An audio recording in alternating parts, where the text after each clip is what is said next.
Hello guys, welcome back to the channel. In this today's tutorial, I would like to show you how to turn on dynamic lock screen in our Android phone. Let's get started. First of all, go to your settings app on your Android phone.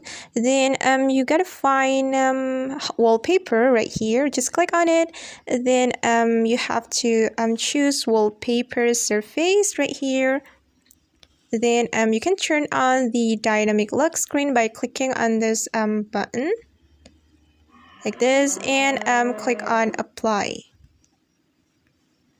Alright, and you can choose the theme that you like. For example, you can choose cats, dogs, food, or up to you. It's according to you. And don't forget to turn on this toggle button to download that theme like this.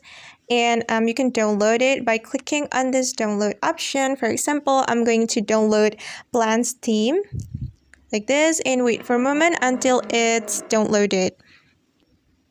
Alright guys, and now the Plants theme has been downloaded, and we can click on it to apply the dynamic lock screen. Okay guys, that's how we can turn on the dynamic lock screen in our Android phone.